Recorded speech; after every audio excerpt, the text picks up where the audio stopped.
Well, there is Kenny Jackson, and we've got the matchups on extreme numbers. You see the good sweat on Jackson. Here's how they'll stack up. Jackson 32, a little older than Lober. The height very similar.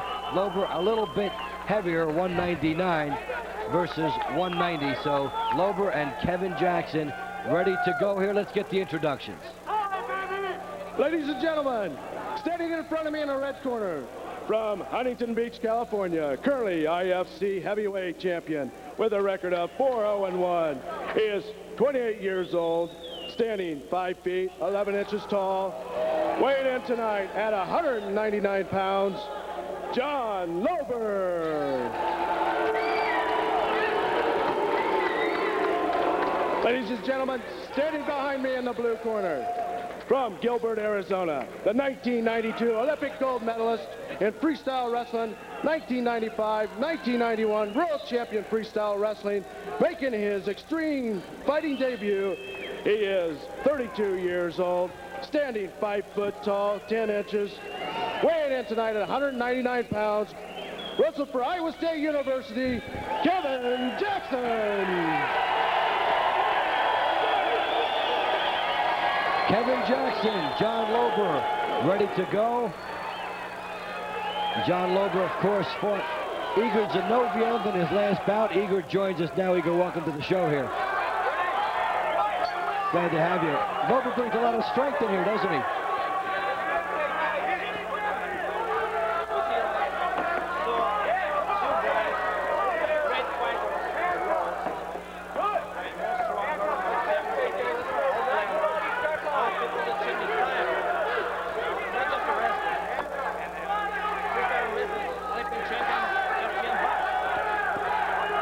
Waiting for Jackson to take that takedown. Hasn't happened yet. No, but he threw a jab, which I thought was really unconventional.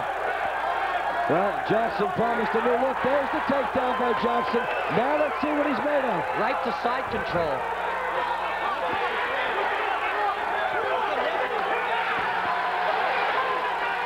Jackson trying to spin away. It looks like a high school or a college match now. Does he have battle cage skills? We'll find out. You see him reaching for the ankle? He's going for the knee now. Jackson with speed and strength, looking for an early ending here. A minute in and Jackson off to a fast start. Lober's attacking the knee and the ankle, right, Igor?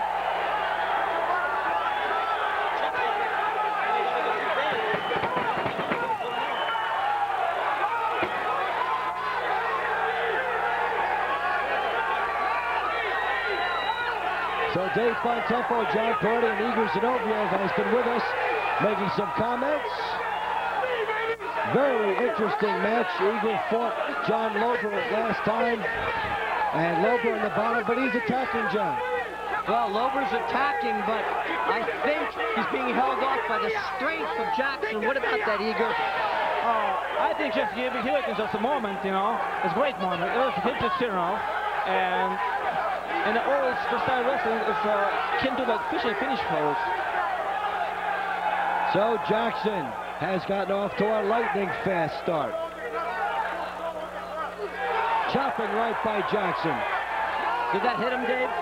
It grazed. There's a right back by Lober that grazed. Jackson has shown some pretty good battle-hardened, battle cage skills right away. Let's see how strong Jackson is against somebody as strong as Lober. Oh, yeah. He said he enjoyed the idea of being able to punch down at his opponent.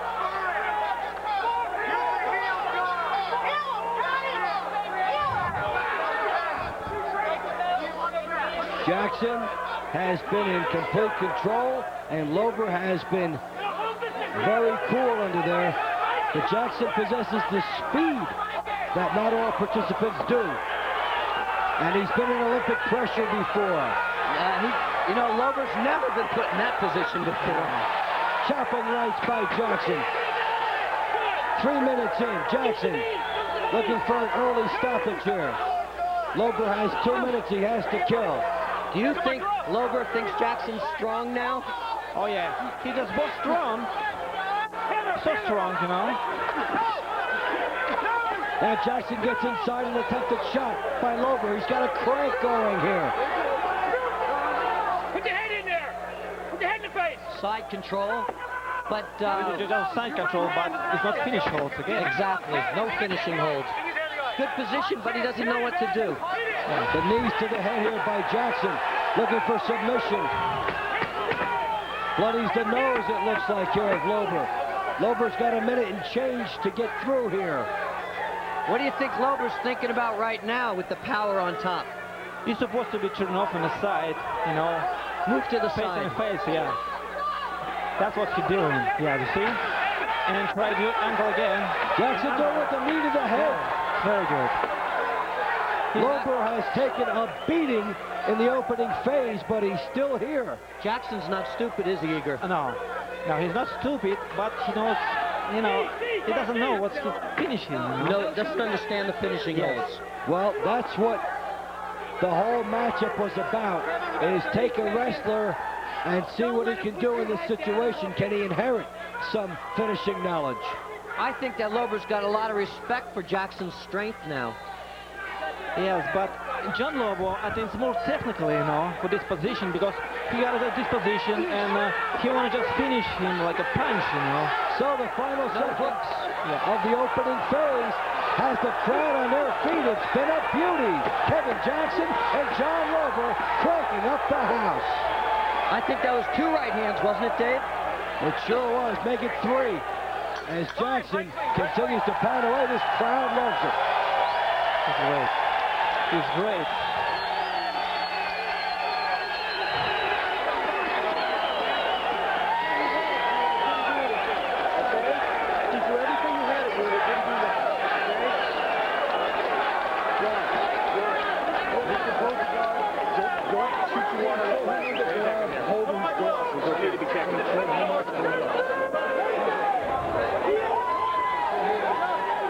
He's okay, he's okay.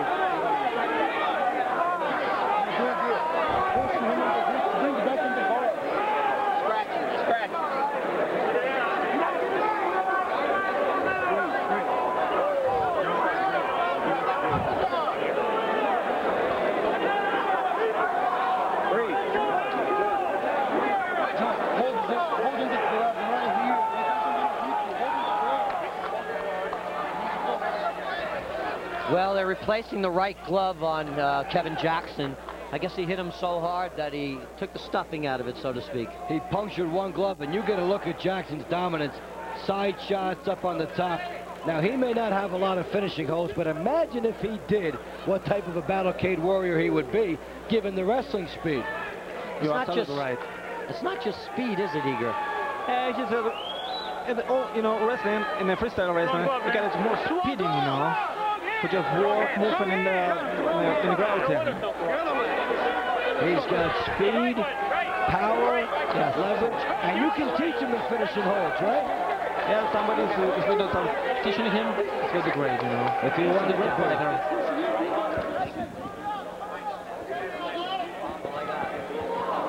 So Jackson may not know all those submission holds, but he invents one here.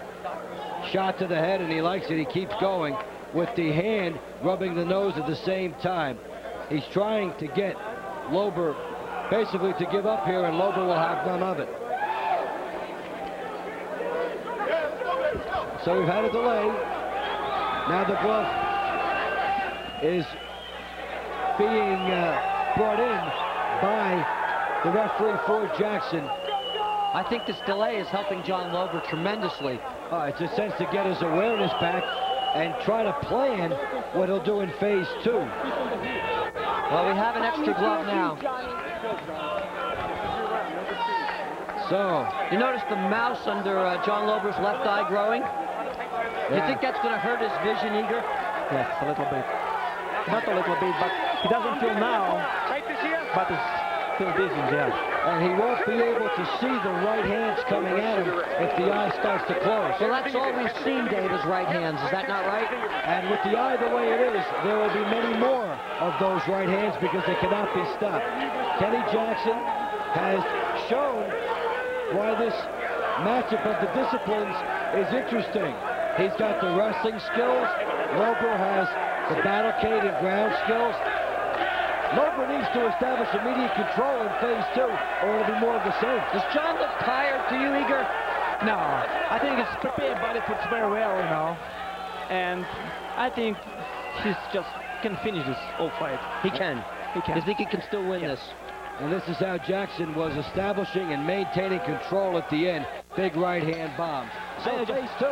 Just the first round, yeah. Lober, as expected, tried for control. Jackson was ready.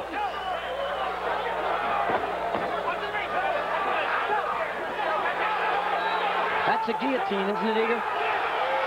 Yes, somebody, yes.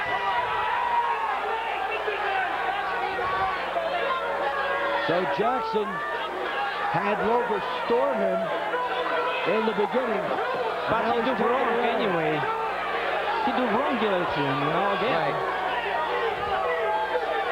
Jackson on top here, trying to use some side control. He's actually tried to stalk him a bit. Yes. Punching down with those right hands to the eye that Lober can't see. Elbow back by Lober. Almost an elbow to the face. You're allowed the forearm. I think Jackson looks very calm. Oh, yeah. It's so strong. There's a guy that's not only been in wrestling situations, but Olympic pressure too. He's had That's it. Major It's going to people. choke him out from here, I promise you. That's right. He's going to be unconscious Right. from here. You're absolutely right. back to wrestling, and Jackson, it's it. That's it. It's over. Lober had enough. Jackson with the power. He's unconscious, John. He doesn't even know he tapped. Yeah.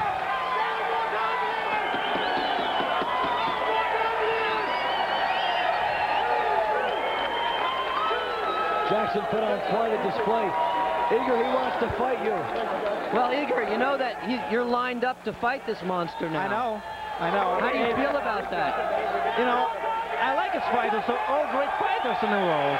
Because an Olympic champion and put me like more up, or one more level up, you know. Well, you're a much better boxer than John Lober. I hope you can use that. I try to do something, you know. I try to do something with Rick, and he worked together for me too. Don't worry about this. I know this exactly.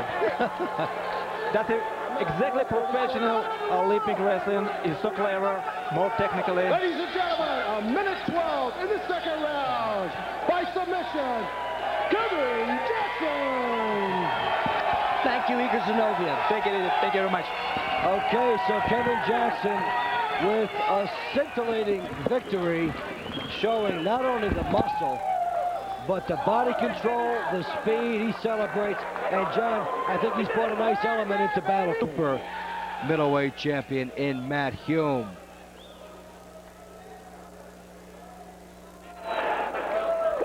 And some natural support for Miletich. They do want him to crucify Matt Hume. He'll be making his ring entrance shortly.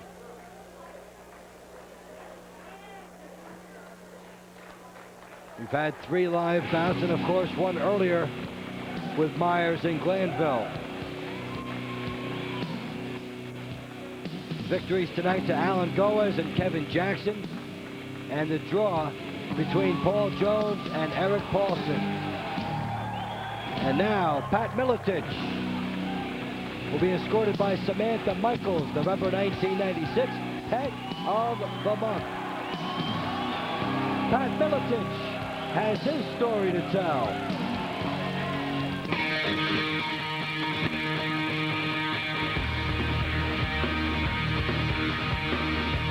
Pat Miletich. My name is Pat Miletich. I'm from Bettendorf, Iowa. Home state event. So I spent a lot of time out in California, Westminster, California, training with Ken Gabrielson and John Lober, Rodrigo Gracie, and some of the other fighters. I've also spent a lot of time with Continental Boxing champions, sparring with them, and also with a lot of All-American wrestlers. So I've kind of covered the whole gamut. Yes, I'm 15-0 in no rules events. I'm fighting Matt Hume from Seattle, Washington. He's very strong on his feet. He's very dangerous on his feet. He's a great kicker, very good with his knees and elbows. So I believe that I'm strong on my feet, but I'm probably safest taking the fight to the ground just so I don't risk being cut, because I think he kind of looks to cut his opponent to get the fight stopped. So I want to get the fight to the ground because I feel I'm much stronger than he is. You have to have a different kind of endurance. Wrestling has a different type of endurance than, say, stand-up fighting, so you have to be well prepared for both. You can be in great shape stand-up fighting-wise, but once the fight goes to the ground, you can get exhausted in a matter of seconds. So I believe the athletes are much better trained, better endurance-wise, and stronger in this type of sport. I suppose we're a type of an oddity in society, what we do. Not very many people have the desire to do what we do, or the ability, especially in this event with all the great athletes that are here. This is by far the best fight card I've ever seen. I feel a little like the small fish in the big pond type thing. So at this point, I'll be happy to win and go from there. Usually I do get nervous, but for this event, I'm just happy to be here, very excited and kind of chomping at the bit to get in there and show what I can do. I'm just very happy to be making my pay-per-view debut here in my home state of Iowa. And there is Pat Miletich in the circular battleground first, waiting for his opponent, Matt Hume. Matt Hume, as mentioned, the 1995 WKA Super Middleweight Champion. He's making his ring entrance very shortly. Here he comes, escorted by Elizabeth Hilden. He'll be in the ring very soon. Well, what's the inside story on Matt Hume?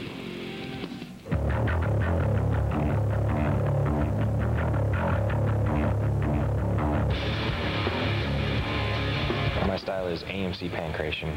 Pancration originally was a Greek sport back in the days of ancient Greece, and it kind of died out, and wrestling and boxing stayed in the forefront in the Olympic Games. And we've kind of put it back together. We've designed our own style of pancration fighting. In pancration, you train to do everything. I was a kickboxer, I was a wrestler.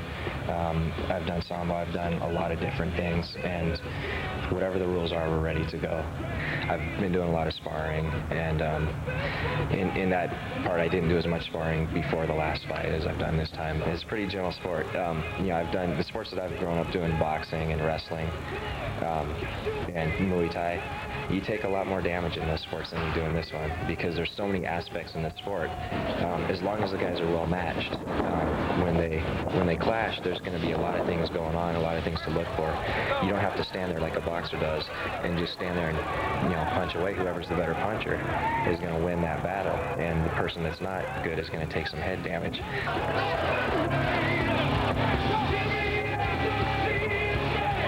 Well, there's been a real progression in the audiences that have come to the extreme fights. Early on is kind of the beer drinking crowd that wants to see blood, and doesn't really know much about the fights. And especially when the fights would go to the ground, you'd hear boos because they wanted to see people standing up hitting each other. And now the crowds have become educated, and they'll clap when people go down to the ground now. There's still those wild people in the crowd that just want to see blood.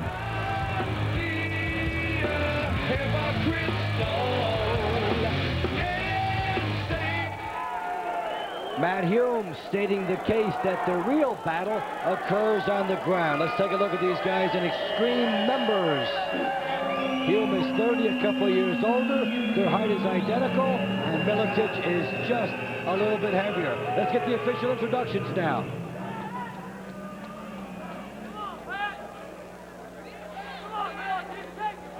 Standing in the red corner, from Bettendorf, Iowa, Midwest professionally Muay Thai champion with a record of 15-0.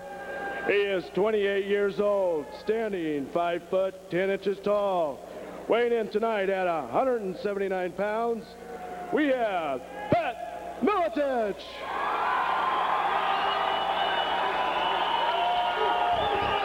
Standing behind me in the blue corner, from Kirkland, Washington, 1995 WK Super Middleweight champion with a record of 226-18-0.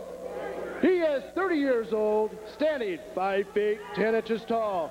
Weighing in tonight at 177 pounds, we have with us Matt Hume. So Miletich and Hume are ready to go.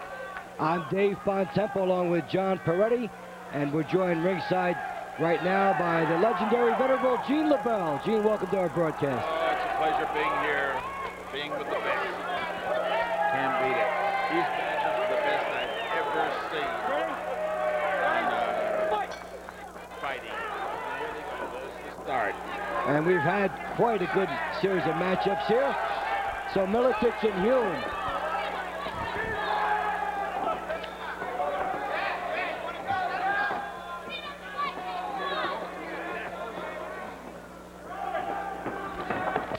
That was a nice low roundhouse kick, which didn't even faze Miletich. You notice how he keeps them low, those kicks? Very good. I love a man that does kicks and can wrestle. And the legendary Gene LaBelle is with us. Gene, we're glad your mic is open, and welcome to the show. Hey, it's a pleasure being here.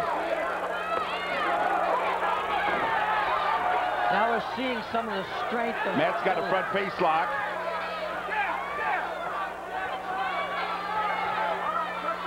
Miletich trying to control from the top, taking some shots. Hume looks composed back there on the bottom as he fires some chopping shots here. Well, you know, Gene, those little slaps on the back of the neck are just for distraction, right? Distraction, but they all hurt. They all hurt there, John. Afterward, one might say, I got distracted quite a few times in this fight. When you hit somebody with the inside of your wrist like that, though, it's not really an effective blow. Well, there's always something better, but it all adds up at the end. See him digging his fingers in under his armpits to get those nerve endings? That hurts. Any place it tickles, it hurts, right, Gene? But at this time, you don't feel tickling. Miletich trying to assume control. He's had this position since early on, 2 minutes into their bout. Hume on the ground trying to utilize it. You see him putting that left knee through now. He's starting to beat the guard. He's inside the trousers now. That's good. It's a handle. I love it.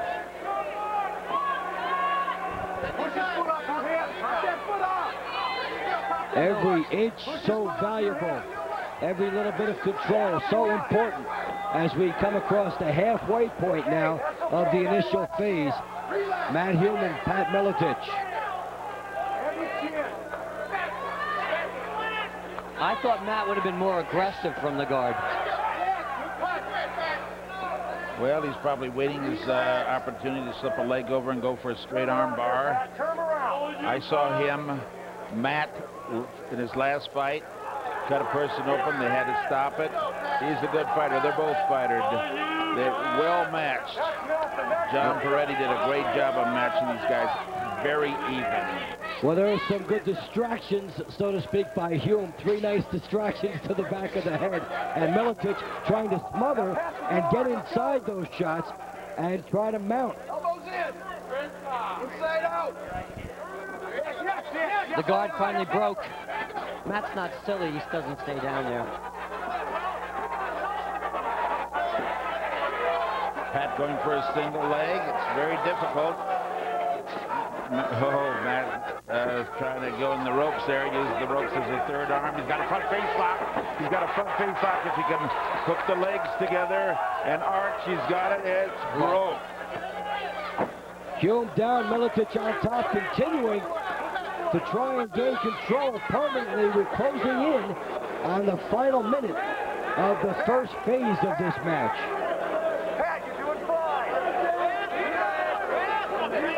A minute to go. Miletich has had the top spot from the beginning. Hume trying to fight out of guard. On the bottom, some clubbing shots. I like the body blows by Miletich. These are effective. They might pay dividends in phase 3 if we get that far. I didn't see any real effective ones.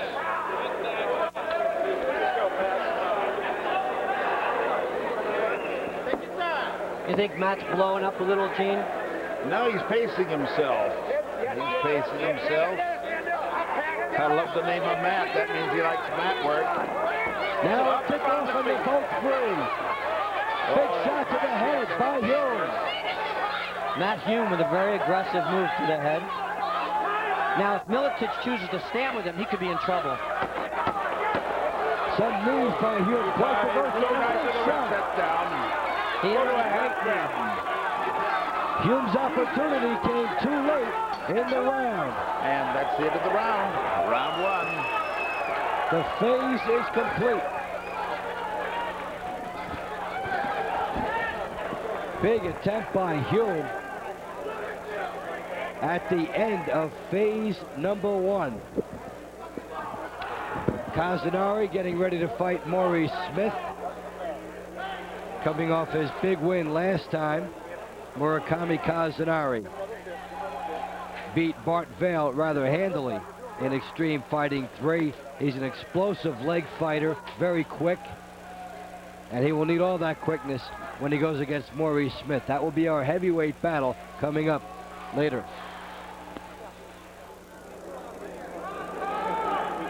And physicians attending to Matt Hume. We look at Pat that. Miletich. There's the takedown initially by Miletich. He would do it again later. But Hume would have his moments too. We've got a broken nose though, as you look at this. A broken nose by Pat Miletich, we're being told by Dr. Joseph Istwanik, and this thing is over. How about that, John? You talked about the knee by Hume, and it's going to pay dividends. Well, I'm a little confused at the moment, actually. Really didn't think a broken nose qualified for a doctor stopping the fight. Well, Dr. Joseph Istwanik has seen it, and a call has been made, and this one is over. The suddenness of Matt Hume gives him this bout.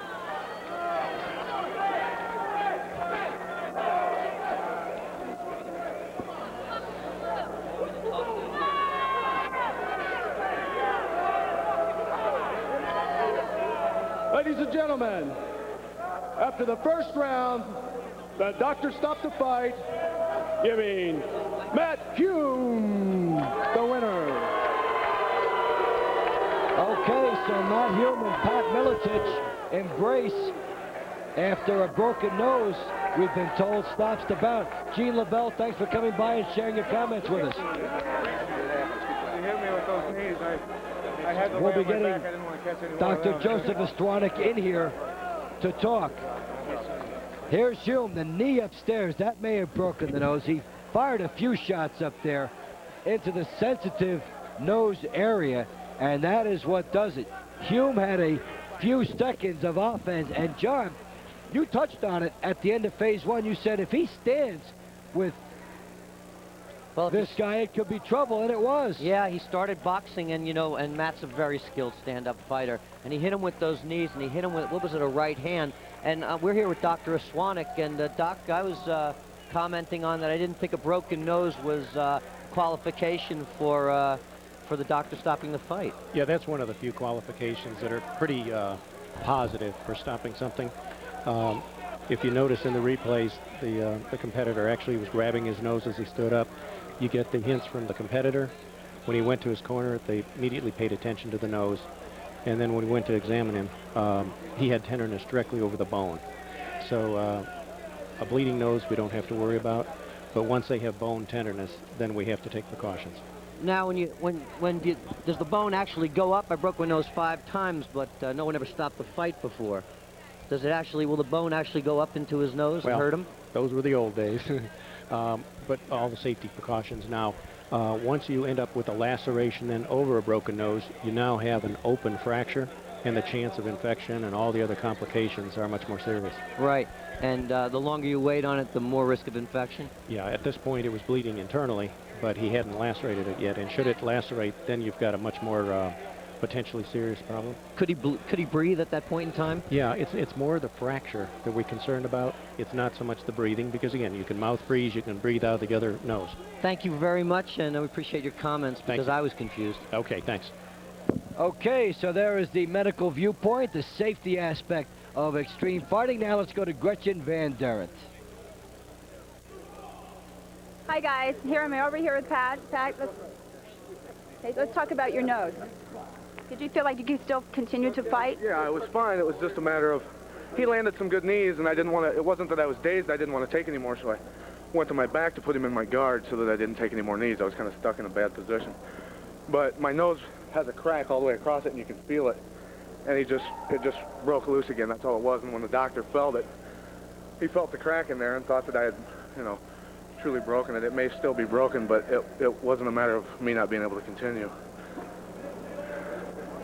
Yeah, at the end of the fight, where did it happen? Was it his knee that actually hit you in the nose? Yeah, his knee caught me in the nose, but it wasn't that they were hard knees, but I was fine. It's just a matter of, like I say, I was in a bad position, caught underneath him, and I just rolled to my back to put him in my guard.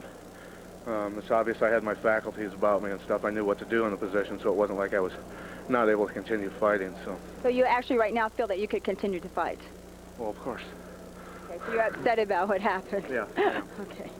Okay. All right. Thank you. Thank you, Dave. All right, And thank you, Gretchen, as you get the viewpoint there. And we'd also like to tell our home audience that Gary Delabate, who has the producer of the Howard Stern Show, he's been in movies, The Private Parts, he had his 15 minutes of fame, is now here, and he will be the ring announcer for the rest of the night after having been stranded in airports all day. And those of us who travel all the time certainly know what that is like. So Gary Delabate now has gotten through that, and he'll be here for the remainder of the night. Well, let's get the official introduction of Gary Delabate from the outgoing ring announcer. Ladies and gentlemen, we have with us tonight our real ring announcer, the producer of the Howard Stern Show, one of the stars of The Private Parts.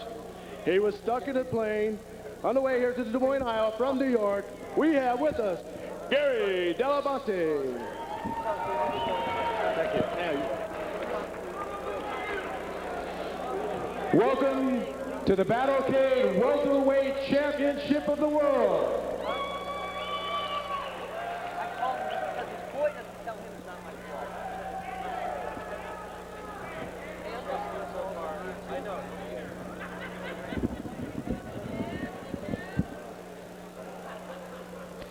And this is the welterweight matchup, Kenny Monday and John Lewis. Monday bringing the Olympic aspect into it, and John Lewis has brought many draws and long bouts to extreme fighting. He's a very patient and deliberate fighter. He can fight you for a week. In fact, John Lewis is sort of like the Hyde Ketchup approach to this. He takes a lot of time. He doesn't gamble. He is willing to take bouts all the way to the distance. Here's another look at John Lewis.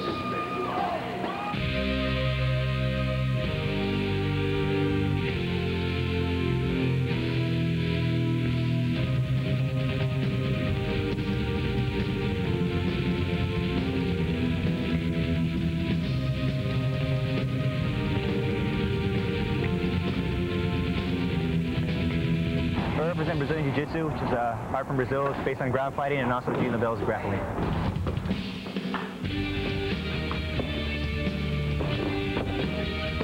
My last fight, I enjoyed watching myself. I always like to watch the fights because I get to learn a lot. I learn from each fight. I trained a lot more from my back this time, whereas the people are used to seeing me fighting on top a lot because I'm usually stronger than the guys. I changed weight divisions, so I'm fighting from my back more, working from the guard more. We're planning on fighting from the guard this time.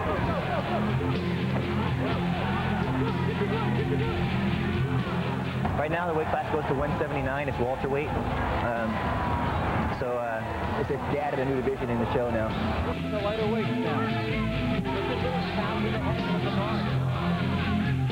I think a lot of the audience is there more for the blood. I think that they miss a lot of the strategy that's going on sometimes, unless they're diehard fans and they know about the art. And Brazilian Jiu-Jitsu is not an art that's made for time limits or rounds. It's a kind of art that you can take your time and let the guy make his mistakes. Putting 5-minute rounds and taking the elbows and the headbutts are a lot of the elements of my fight. So I'm having a hard time with the rules.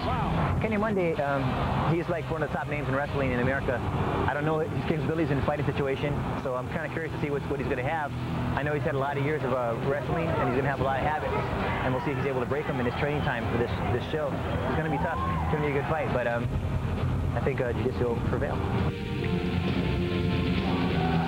So there is John Lewis, who was brought in by Andy Sue Irwin, 1996 Pet of the Year. Lewis, very patient fighter, and will be going now against another of those Olympic wrestlers, and you saw what happened with our first one, Kevin Jackson.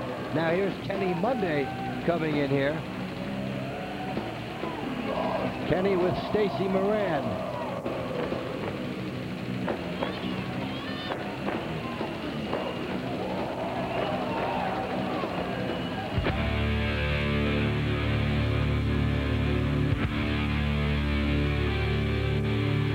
The ultimate dream, winning a gold medal, working hard, sacrificing, making yourself dedicated to that goal, and then accomplishing it. It's nothing like that in the world. Anytime that you can say that you're the best in the world in anything, and it could be at marbles, that's exciting. Yeah, from Tulsa, Oklahoma, born and raised in Tulsa. Been here most of my life. We just started after school. We would go over to the Y until our parents got off work. We just started wrestling. Just kind of took to it like fish to water. All of my life, I've pretty much trained myself for this type of competition. Right now, I'm working on my conditioning. I'm working on my total game. Everything that's involved in being successful in this arena. I'm not going to go in unprepared. There's no fear. I think it's exciting, actually, to be able to combine all of my self-defense techniques. It's just a new arena, just a new chapter in my life. I've never been one to be afraid of taking risks. The sport is growing at a very rapidly paced, and I'm excited to be kind of on the cutting edge. Fighting John Lewis. I saw him fight here in Tulsa on the show a few months ago. Pain. I'm coming to bring the pain and just be ready to compete. I'm ready to roll. I'm ready to brawl. There is Kenny Monday, the man who will challenge John Lewis's patience. Let's look at these guys by the extreme numbers and see how they match up. Very interesting set of statistics with these guys. Monday, a veteran at 35, Lewis younger. The height, very similar. Lewis with a little bit of an edge. The weight, very much the same. Monday is 35 from the 1988 Olympics. Let's see how it all plays out. Let's get the introductions now. Ladies and gentlemen, this is our Battlecade Welterweight Championship fight. From Las Vegas, Nevada, the founder of J-Sec Jiu-Jitsu, and undefeated in no-holds-barred competition, with a record of 7 wins, 0 losses, and 3 ties. He is 29 years old, standing 5 feet, 11 inches tall, weighing in tonight at 179 pounds, John Lewis.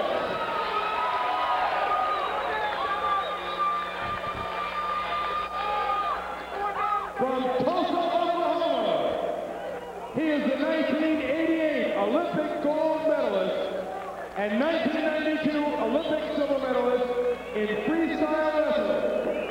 Making his extreme fighting debut, he is 35 years old, standing 5 feet 10 inches tall, weighing tonight at 179 pounds, Kenny Monday.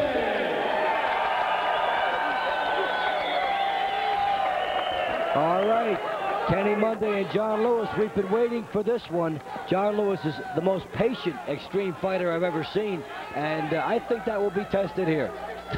Clearly. I mean, we're looking at the best wrestler in the world, people say. I mean, it's not me saying it. a very new stance for Kenny Monday, don't you think? Yep, maybe he's going to take something off what he saw Jackson do earlier. John Lewis. You know, Kenny Monday can shoot so well, but he chooses to stand up and box. And John Lewis can wait out a hurricane. He waits for his moment. If it's not a perfect situation, he won't gamble. Kenny Monday, very respectful, don't you think? Yes. Well, he Now goes that's- for the grab there. That's a gold medal tackle. And now Lewis happy to take guard. Maybe a better word is content.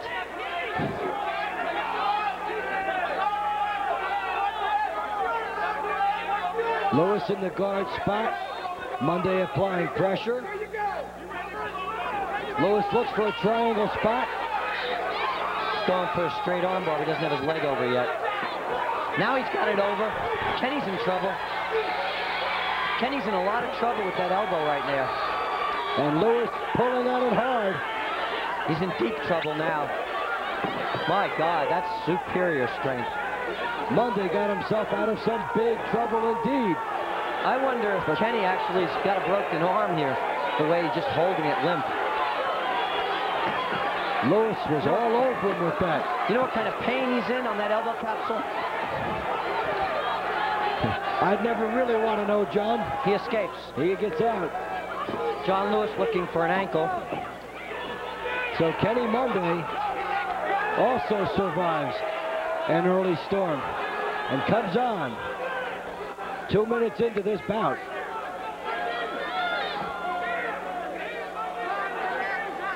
Kenny Monday very happy to be in the guard. Looking for a place to start some offense. A mouse under left eye of John Lewis. An arm, he's giving him another arm. Monday trying to utilize leverage and full weight distribution to lean down on Lewis here. And like we've seen before, does not have a myriad of finishing holds. We saw the same thing with Jackson, but he won his bout. Well, now Kenny's getting smart. His arm must hurt by now, and he's holding it behind his head in a clutch to hold him tight. He's staying close instead of backing up. So he'll try to smother anything that John Lewis will do here. And so both battlers essentially regrouping here. Now look at how the Olympic wrestler uses his head to push on John. Trying to push down on Lewis, using it very well, as you say, John. Trying to subtly wear Lewis down. Lewis clamps the legs around him again.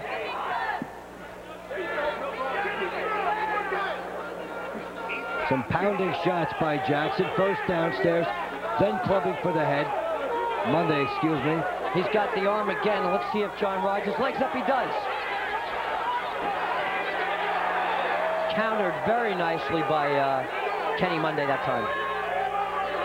So Kenny Monday, a newcomer, has seen some moves, reacted to some moves, and put on the pressure.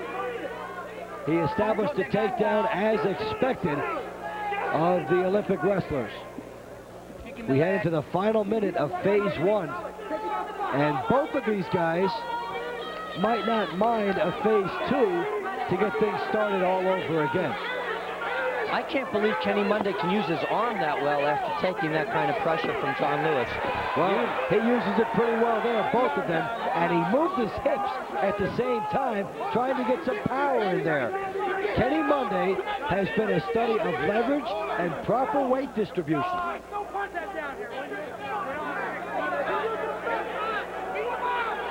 That might be the most incredible base we've seen in extreme fighting right now. So Kenny Monday may go for the dough in phase two. He's gone for the show in phase one and has put on an excellent performance. John Lewis, again, as always, poised, even if he's on the bottom. And phase one has been an interesting one. We look set to go into phase two. A terrific first round.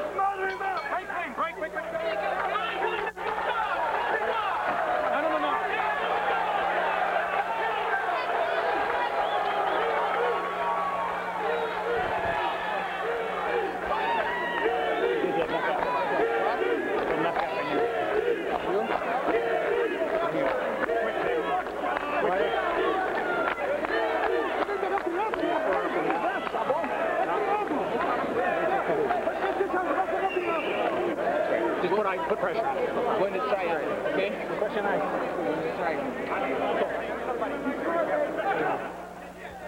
The takedown, of course, it's going to be the Olympic wrestler.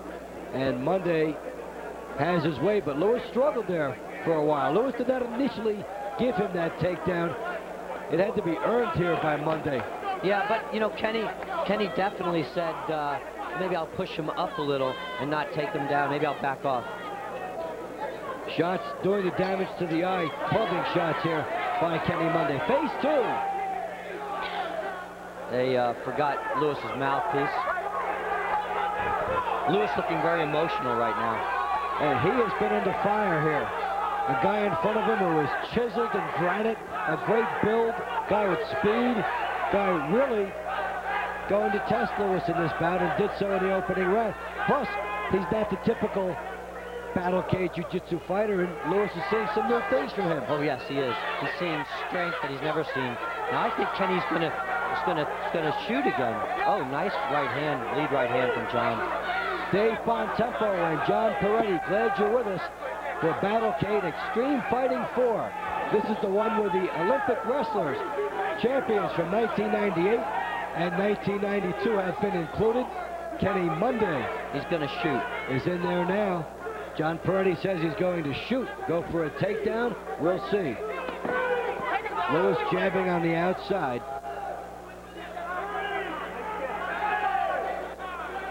Kenny trying to trade fisticuffs.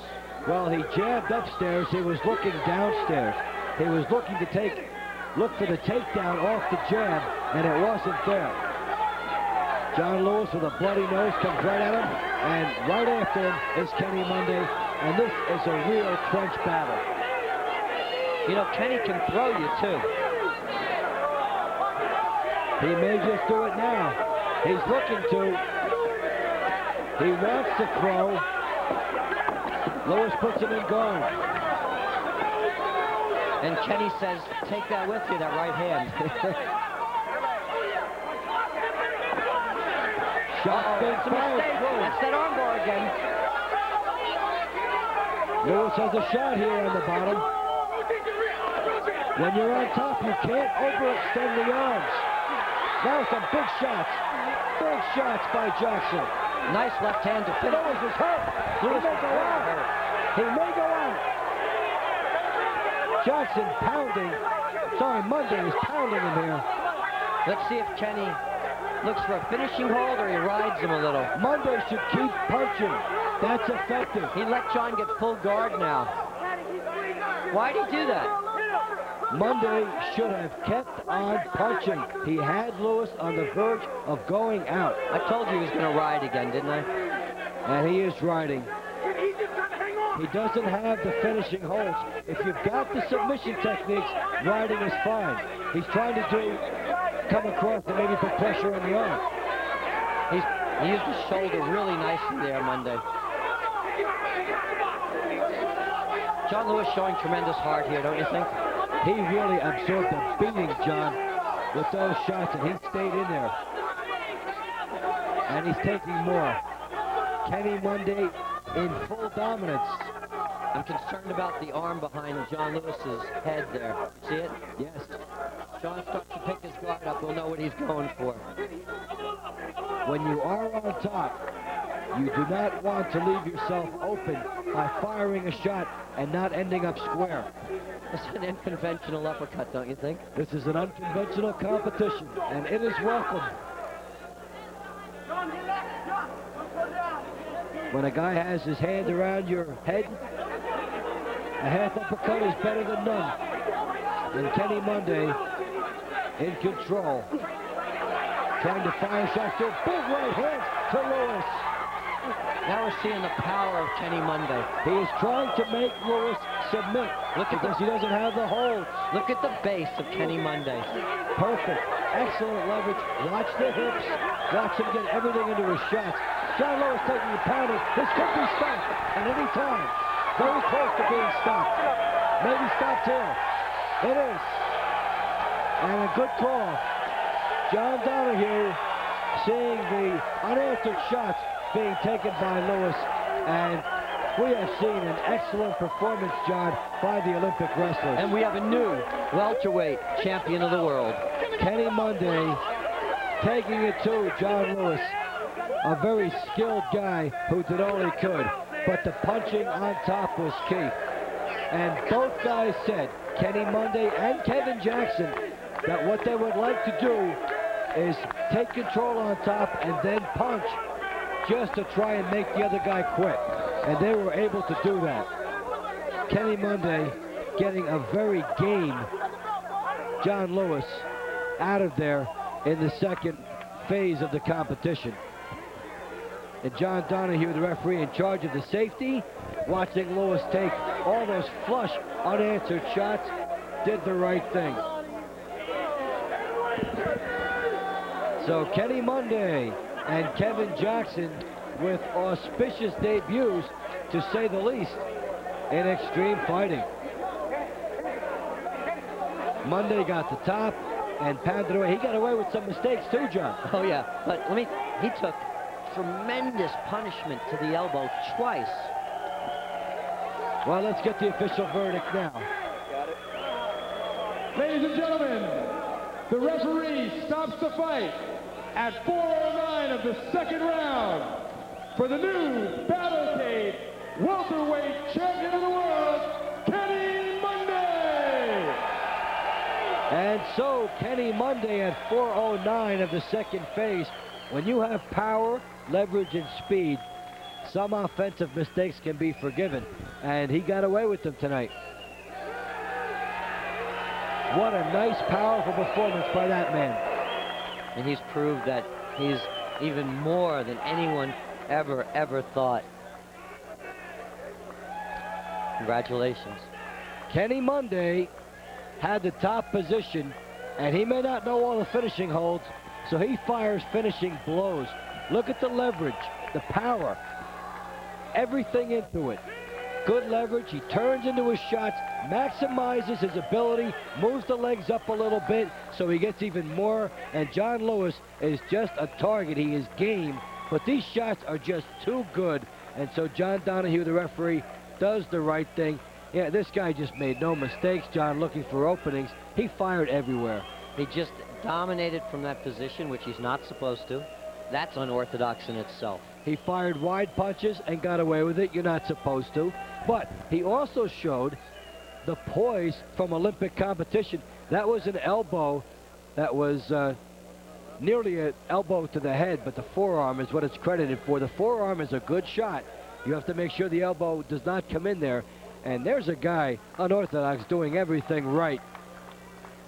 We look at this here, he's got those overhand rights. When I mean overhand, they're going over everything. And watch the hands, how they twist, maximizing the impact.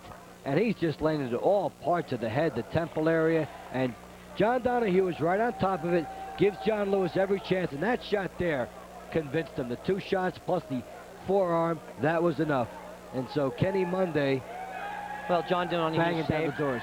Sorry. Kenny Monday, proved that he could do what he had to do, and John Donahue saved John Lewis to be able to fight yet another day. John, what do you think of these Olympic wrestlers coming in here? They've done quite a job. They're as dominant as I thought they would be, and they proved that you can't just learn this overnight. They've been doing this their whole life. I think Kenny started wrestling when he was 8, didn't he?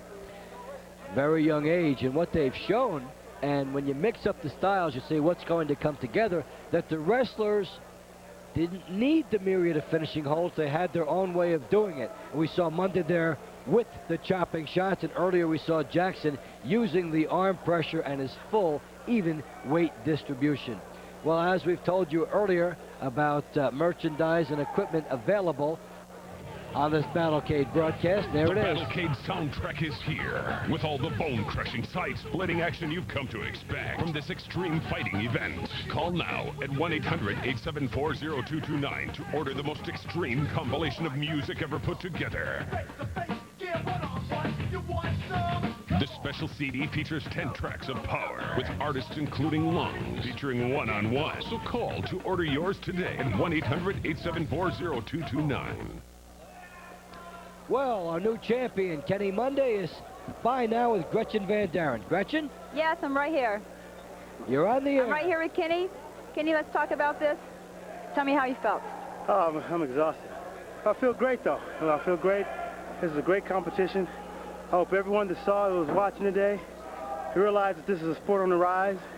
And it's a great sport, a great challenge, great competitors, great athletes. I just want to say thanks to God for giving me the strength and the will to overcome tonight. I want to say hi to my little girl, Sydney, my wife, Sabrina. Thank you for supporting me. My family, my friends. Thanks for all my students at Kenny Monday School of Wrestling. I know you guys are watching. We got the job done. I'm bringing this belt back home.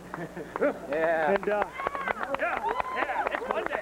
thank my trainer, Tim, and everybody else, Kevin Jackson. He's great. At the Great end of the friend. fight, what happened? They stopped it. No. Okay, no.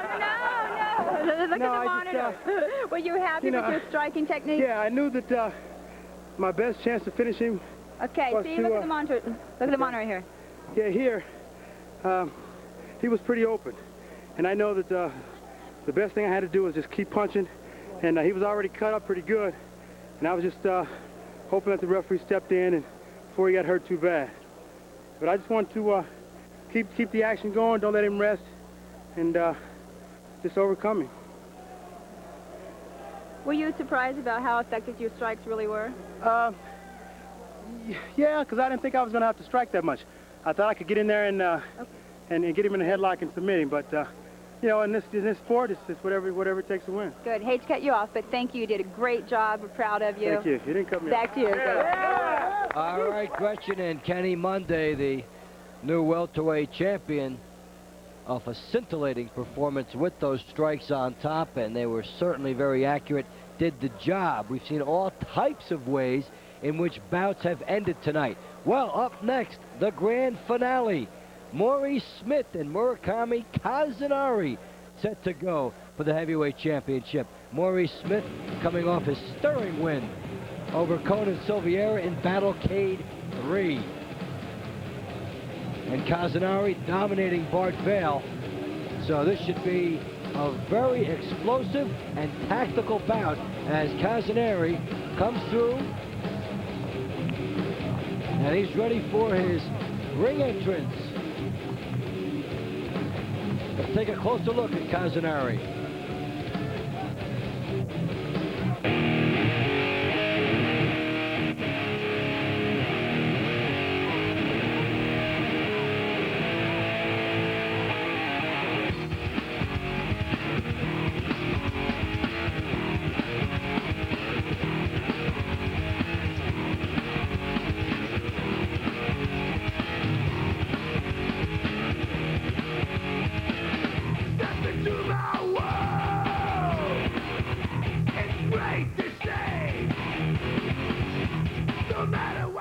My name is Murakami Kazunari. I'm the heavyweight judo champion of Japan.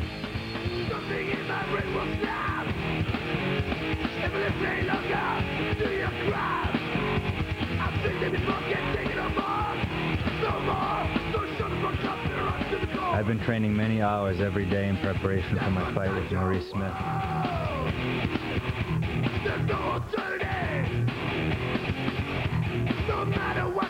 Eating a high-protein diet and working on my punching techniques is going to help me win.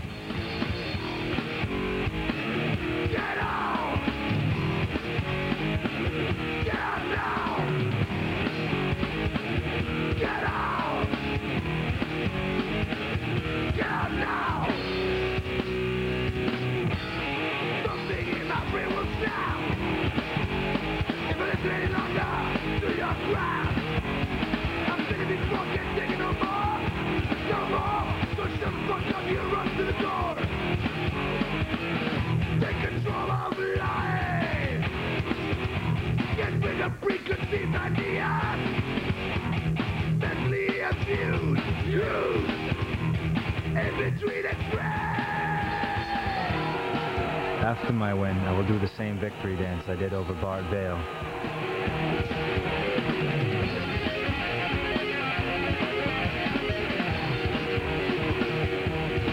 I didn't only come to America to fight for all of Japan. I came to eat a big steak. Well, there you get a look at Kazanari. He was escorted in by Samantha Michaels, November 96, Pet of the Month. Murakami Kazanari, and tonight he'll be fighting Maurice Smith, a veteran who is aware that people think he may be an underdog tonight. He's very sensitive to that. He wants to come in and do a big job here. He'll be escorted in by Elizabeth Hillman. Maurice Smith, an overnight sensation in extreme fighting.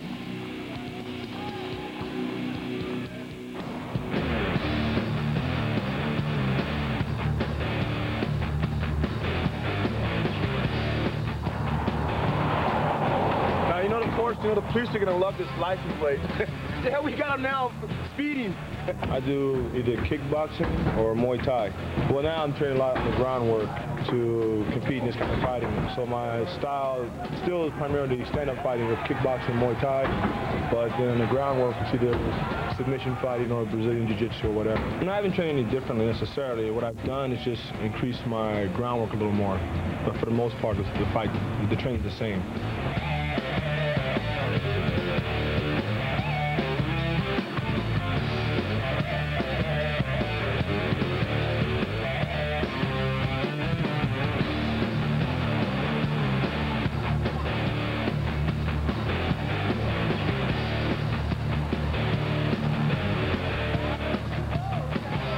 How does he train? This is it. This is Maurice's training. I'm losing right now. Oh, yes. I don't care about who I fight. I just want to fight. You know, it doesn't matter if he's a Japanese or if he's American or he's Brazilian.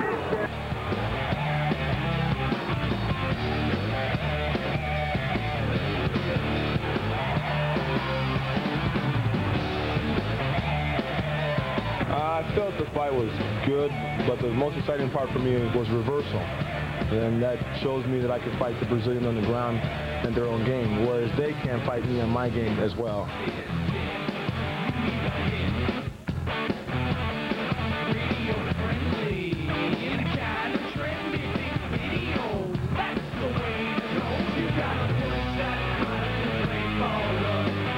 It increased my notoriety more than my 17 years of kickboxing. So the free fighting has been very instrumental to my success in fighting in general.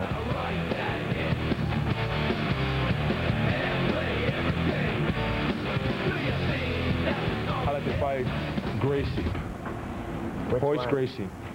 He challenged me once before, and like 2 years back in Black Belt magazine. Well, now I want to fight him now. Well, for Maurice Smith to get his opportunity, he'll have to win tonight. Let's look at the extreme numbers and see how these guys match up in our last bout of the evening. Smith, the veteran, at 35. Kazanari with youth on his side, both 6'2". Smith just a little heavier at 220. Should not be that big a factor. Well, let's get the official ringside introductions now.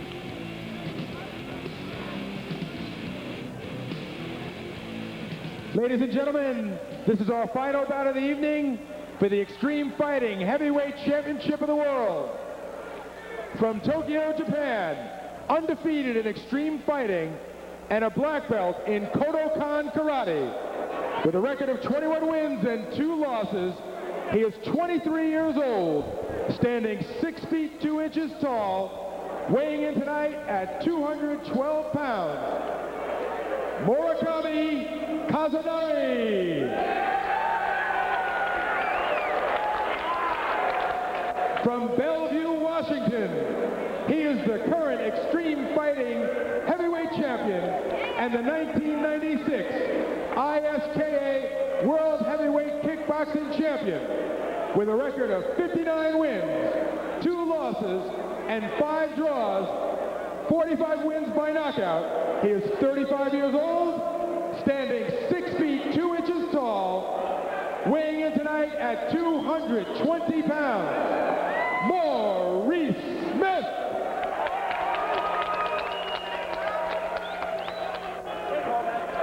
Smith and Kazanari, final battle tonight. Heavyweight championship.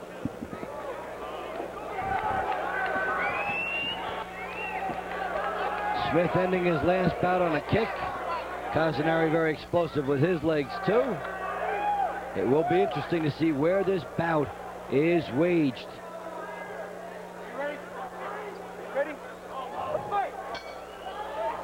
And they start. Kazanari with the leaping left hook. He hurt Smith with that. That was a huge left hook. Oh, Smith is in trouble. Don't blink when this guy starts. Kazanari's in trouble. He wants the championship of the world.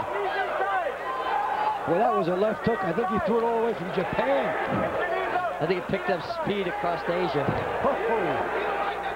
He's mounted him, too. And now Maurice Smith trying to get out of trouble. An explosive beginning like we thought. Maurice is the Iceman, but he's going to need ice on that face. Well, he took a shot. Now Smith trying to get back. Pounding some good body shots in here. Payback. Payback, and he wants to establish position as well. Trying to get the arms of Kazanari moved away so he can get into what he wants to do. Smith not quite comfortable yet, but he is punching well.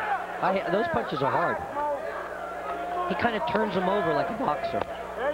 And he lands to the same spot, so this is repeat damage to the kidney and rib area. Actually, kidney shot's not out. It's the rib area he's landing to on Kazanari. Good cross shot there. Then the forearm smash. Maurice Smith establishing position by punching. Now staring down at Kazanari. What a weird exchange. That's bizarre. Kazanari doesn't know what to do. Kazanari wants to stay down. He doesn't want to stand up with this guy. He does not want to walk into a bomb. Maurice will mow your lawn with that leg. He's beckoning him to come up. If this was a street fight, Kazanari would be called chicken. And the people are getting on him now. Kazanari is really, Smith should be pounding these leg shots as he is. Kazanari is trying to play defense with his feet. Look at the welt on his left shin from that last one. He is taking shots. Smith should just keep pounding these leg shots. I think it'd be great. He should feel more of them. That's a snapping sound. I felt that one from here, just memory. Smith needs to keep doing that. Don't give Kazanari a shot. That one lifted his butt off the canvas. The most weird scene we've seen in 4 battlecades. Kazanari taking shots. This is a battlecade equivalent of the rope-a-dope. Those are horrific. Where you sit back and let the opponent try to punch or kick himself out. Kazanari taking a beating. Smith may try to get these shots to the body here. Now Smith just showing the right kicks here. He wants to do something else. Kazanari lies on his back for protection. I guess he doesn't want the rebuttal from, but you know, these are brutal. He's going to start wincing at that, and then he's going to have another problem. Well, wait till the second phase. You know, Maurice Smith can kick a heavy bag all night long and, you know, take the stuffing out of it. Well, he is really unloading some shots here to Kazanari, who is just trying to show that he can survive this. Watch that big left leg. Smith is daring Kazanari to come up. And he does. Let's see what Kazanari has left in his legs. Watch this leg kick. The heel's coming up again. Have we seen that before? We've seen it end the bout. So a bizarre and unusual defense by Kazanari. Look at the welts forming on Kazanari's thighs now. Wow. Oh, Maurice Smith is setting him up. Wait to see what they're like tomorrow, John, those welts now. I know too well what those are like. Big shot by Smith. Kazanari might be out. Wow. That's got to be it. He is out. Maurice Smith with a tremendous shot. What a bomb. Maurice Smith kicked it to the body all night, and a thunderous right hand. Kazanari walked into thunder. 4:20 of the opening phase. So Maurice Smith has on back-to-back occasions lowered the boom, and Casanari went flat out.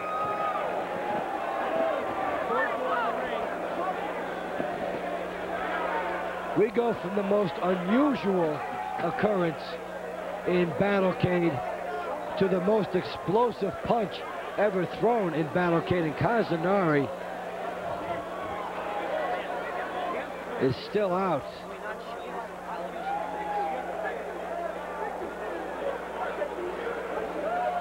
What an absolute perfect right hand fired by Maurice Smith. Now Casanari blinking his eyes and responding to some treatment.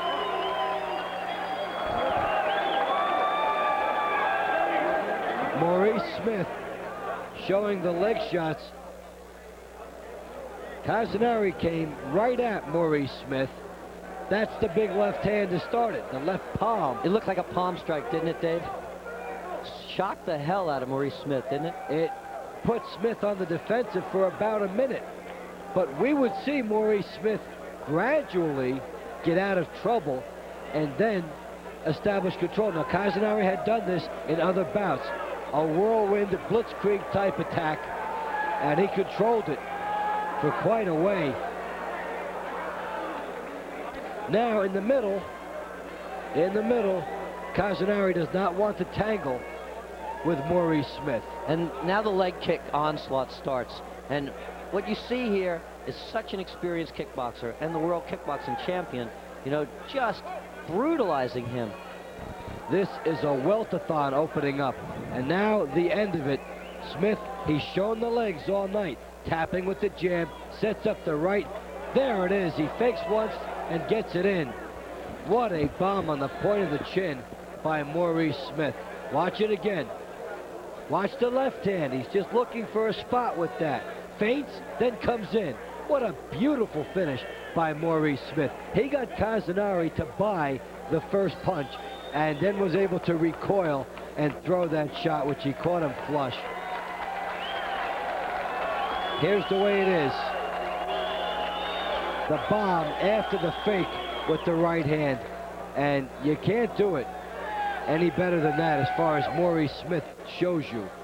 The jab, fake the jab, come up with the right hand. He came up short with it deliberately, held it up, and then came up with the right hand smash to the chin. Casanari being attended to here.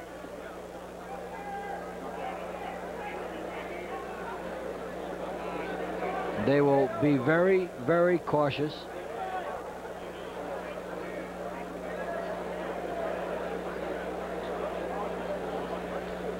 Well, we're going to get the official time now.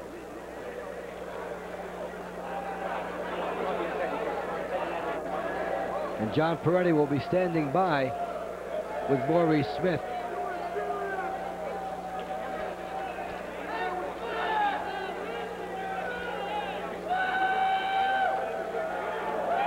And they put a brace on Casanari and they'll carry him off. Looks like they got very quick attention to Casanari. Medical staff right there. So an explosive finale on Battlecade. Ladies and gentlemen, with a knockout at 4:20 of the first round, still the current Extreme Fighting heavyweight champion, Maurice Smith. So Maurice Smith retains his championship. All right, Maurice Smith is standing by now with John Peretti. Take it away, John. Maurice, an unbelievable right hand, but what about the beginning of the fight? I didn't expect him to throw a left, and before I knew I was on the ground, he hit me really good, as you can see, and he came out to fight hard. And then when I got my bearings back, I'm on the ground. So he hit me really good. There's no question. There's no way I can deny any different. He did a good job coming out really hard. He came out and hit you with a palm strike. Is that what it was? I mean, it was right on his palm. He hit me right. I walked into it to his left, which was my mistake. That's what happens when you go into a southpaw's left. They hit you. And when I came to, in a way, I'm on the ground. And what'd you think of his strategy of laying on his back like that? It's good. That's why, it's pretty smart, because it's kind of hard to get around there without risking getting hit or kicked in the knee or whatever. So he did a good thing. That's why I stepped back. And you beckoned him to come forward. Yes, to get him off the ground, because it makes for a boring fight for the crowd. So you have to, it's best to stay on your feet and keep the crowd excited. He fought a smart fight. It's just that he's not as good on his feet as I am. And that's very important. Like I said before, it's good for me to learn to fight their way. What about that huge right hand from Virginia? It was good enough to hurt him, unfortunately, but it was a good shot. He's not, like I said, you got to learn each other's game, and he just walked into a right hand, or backwards. You are the Iceman, but you're going to need ice on that eye. Yeah, it looks that way. It looks that way, but it's okay. It's part of the game. I'm not hurt. I got rocked really well in the first part of the fight, and I'm all right now. And looking at it on the camera, it looks pretty good. Well, let's look at this again, Maurice. Let's see the end of the fight right here, and right down the pipe. Yes. And he didn't have any defense. He doesn't understand standing. So that's the thing. The ground fighter's got to understand standing, and the stand-up fighter's got to understand grounding. So I'm happy with the fight. Now, did you know immediately? You're going to look at it again from the overhead. Well, when I hit him, I saw him go down, but I didn't realize it was that hard. And as I see now, as I hit the ground, the way he landed, I walked away knowing that I hit him really hard.